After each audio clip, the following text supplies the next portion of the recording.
What's going on, y'all? Ray here with Second Chance Rising, the channel that's more than just music but a ministry as well, and gear and rig rundowns. You know, we've already posted a studio tour. We've also done Jim's, some of his guitar stuff that he uses. Stay tuned, make sure you subscribe so you'll see more of his gear. We've done the drummer studio kit. We've got more things planned, but today we're going to be talking about some of the stuff that I personally use in the studio and in a live situation. So go ahead and hit that subscribe button, ring that bell so you don't miss any future episodes. We're going to get right into it.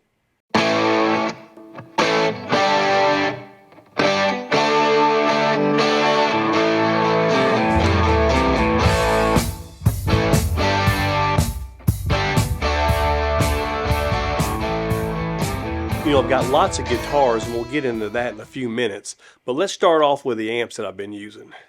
So for many years, my Dr. Z Therapy was my main go-to live amp. Now the Dr. Z Therapy's got a master volume and a regular volume, so you can help control the output a little bit better. It's got 6L6 tube configuration. It's about 35 watts. Typically run through two cabs, 12-inch Celestrian Vintage 30 speakers.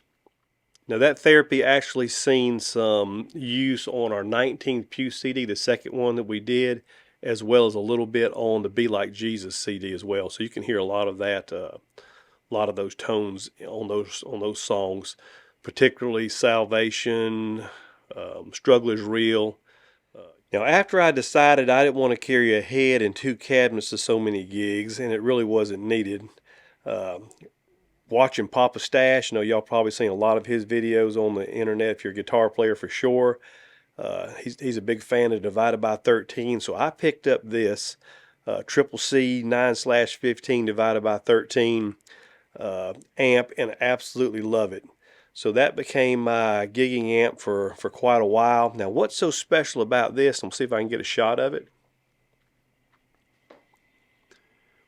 But it actually has an EL84 configuration, and then you can flip it over, and it has a 6V6 configuration. It also has a master volume and a volume to help control some of the output.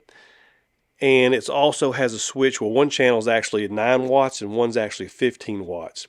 And for the most part, for most gigs that we do, because we can't blast a room out as much as I'd love to, that really helps. That 15 watt amp just seemed to fit very good for most of our live performances.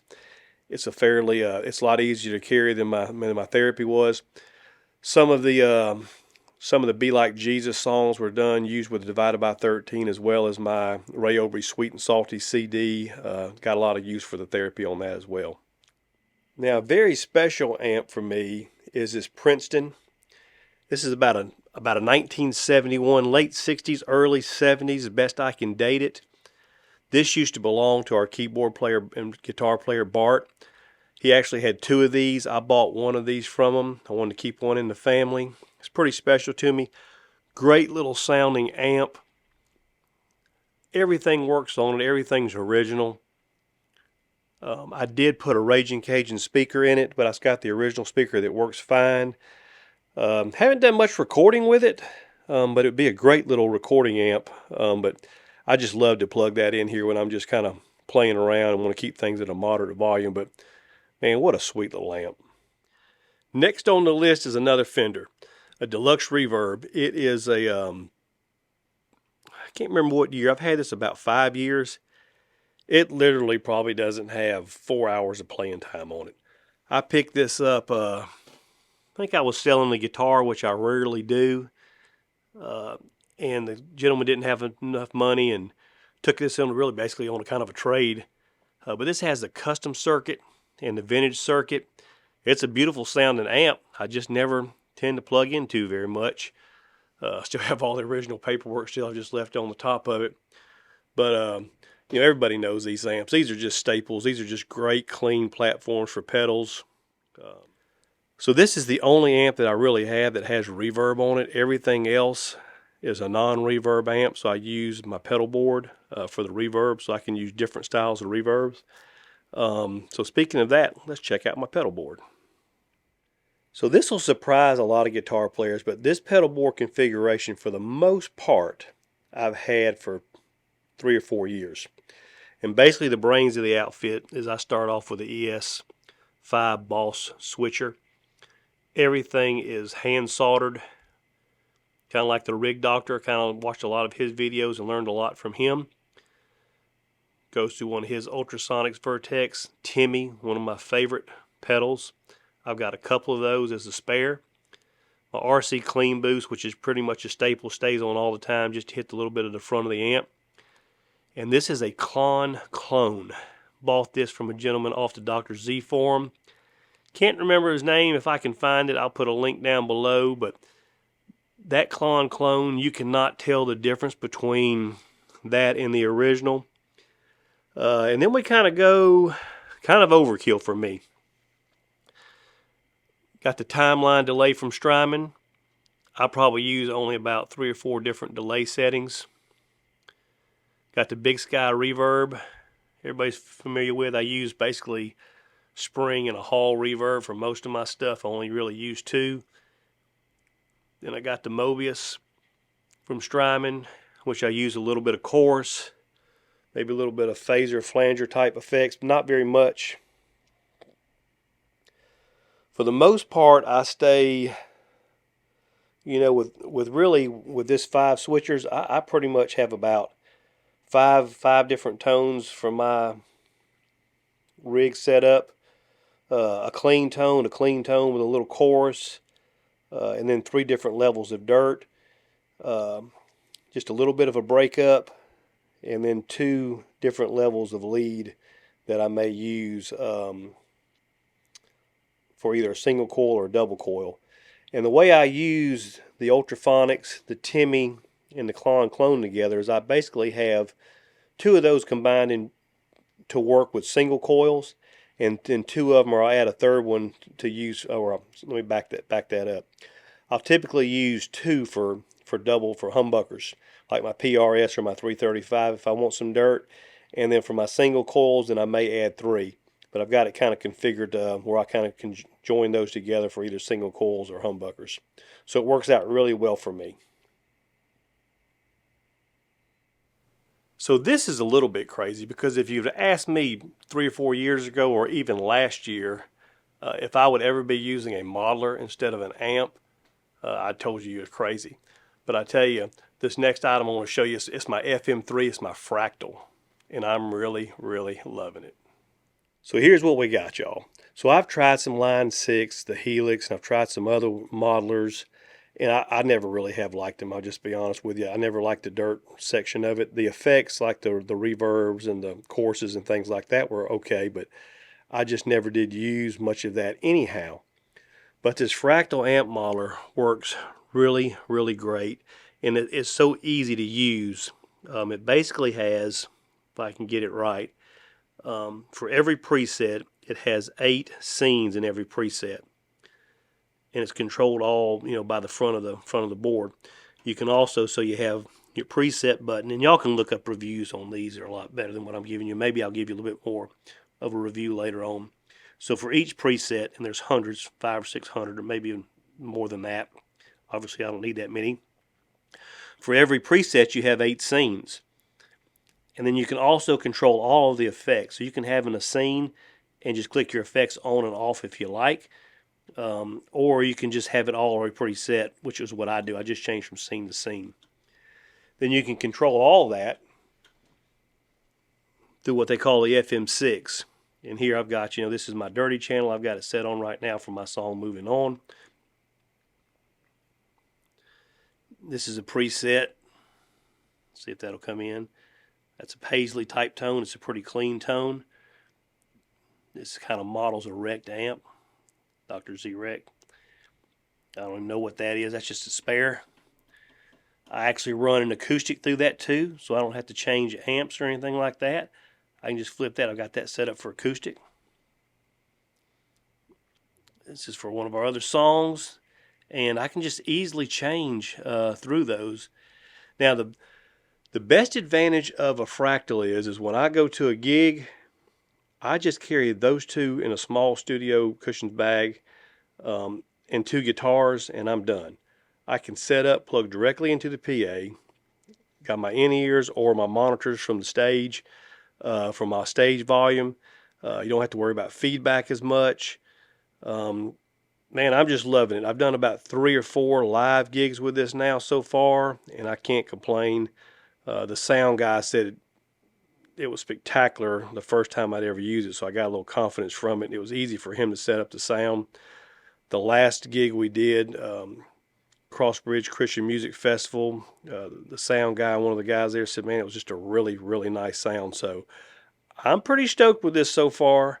Believe me, my Dr. Z, my Divided by 13, my vintage Fenders, and my other tube amps aren't going anywhere. But right now, this is fitting the bill for me carrying gear in and out for easy setup. So believe me, my Dr. Z's, my Divided by 13s, my vintage Fenders, my tube amps, they're not going anywhere. But I can see this Fractal being a main staple in my setup for a pretty good while. Just easy to take in, not much adjustment. Everything's already set up. I mean, before I was carrying the therapy head, the 2 cabs, the pedal board, 2 guitars. And I'm not saying I'm done with that, but it's probably got to be a gig where we can really get the volume up, because you can get so much of your same tone that you won't hear at lower volume levels with this modeler. And like I said, this one's been a lot different than any other ones I've tried. If you haven't tried it, look up some gear reviews on it. Don't rule it out in part of your setup. Also, this played a big part in our last recording, Road of Grace CD that we've got coming out. So we've already released Road of Grace. We've released Bible and a Banjo at this particular time of this video. The rest of the CD will be released later on this year, probably sometime in August of 2023, and almost used a Fractal on it exclusively. So when I was doing a lot of recording of the guitar parts and putting those in, I mean, it was just so much easier to dial that in right here at the recording desk, play the parts, adjust it like I wanted instead of walking over to the amps, moving the mics around, so forth and so on. Got a lot of compliments with the tone on those songs so far, the ones we've released. So I can see this being a pretty big part of our sound and a staple of what I'm going to be doing in the next upcoming years. Now, another modeler I use is a Voice Live 3, and I typically only use this for acoustic gigs. I basically use this as a glorified DI. I use it primarily if it's an acoustic gig, only acoustics at all. I'm not really all that impressed with the electric guitar type modelers. It does okay, but it has lots of, for here, I've got this set up on the vocal chain, so we don't have any other singers in the band, so I can basically hit the voice doubler that I got preset, and then that changes, and you can see where the doubler starts. I can hit one button, this goes over to the guitar side, and then if I want to add drive, then I can just hit a drive button. You can see how that comes on and lights up now. So it's pretty versatile. If you're a one-man show doing some gigs in some little pubs or restaurants and things like that, you got a lot of versatility on there in a small space where you can't really have a big amp. But like I said, the modelers doesn't even come close or compare, to the Fractal. But that's how I use this. Yeah, so this is one of my main guitars that I use live. It sees a lot of action. That's a little intro to Salvation. Shoes Don't Struggle Is Real off the 19th Pew CD. But yeah, it's a 30th anniversary Custom 24 PRS. I mean, it is a great guitar. It's thin body, lightweight, just about around 8 pounds. So you can see it's got some accents, some purling. They don't call that binding. Paul Reed Smith. Gold tuners, 30th anniversary. Locking strings. Love that. Easy to change the strings, not that I can't tie one. But man, just a great finish. It's not a tin top, but you can't tell it. I'm a sucker for anniversary guitars, as you'll see. But this is one of my main guitars that I use. Not going to go through all the guitars I've got, but what I'm thinking we're going to do is probably do like a guitar spotlight, release one every couple of weeks. So make sure that you hit that subscribe button, like the video. We'll kind of be going through some of the guitars that I use and the ones we have here in the studio. Now, another one of my favorites is my Custom Shop Strat. This is what they call a 60s model. Came from Sweetwater. It was one of their special editions. Now, I've never really been a big fan of what they call the road worn or the distressed look, but I just absolutely love it. Nitro finish, so it's relatively light. I love light guitars. Y'all hear that a lot in the videos. This has what I think they call a 50s wiring. So instead of the tone knob, the tone knob actually is not a tone knob like you would think, but it actually rolls in some of the neck pickup with the bridge pickup. So if it's got too much bite, and you can just roll in a little bit of that front pickup, man, you just get a fabulous tone. I love, love, love this guitar. It's my main single coil that I play nowadays. Nice roasted neck, what they call it, vintage tuners. Got a great smooth feel. That's one thing that you get when you get, I know there's a lot of controversy. People say, I want to put those scars on the guitar myself. Man, one thing's pretty cool is when I get this one, I don't have to worry about scratching or beating it up. It's already, got some all that going on with it. And I don't know if you can see the checkering in the finish or not, how much that shows up. But try to show a little bit more of that off. But plays very good, nice action, nice neck, rolls over the fretboard pretty well. So, man, I couldn't be more impressed with this. Well, I hope you enjoyed Ray's rig rundown and some of the gear that I use live and in the studio.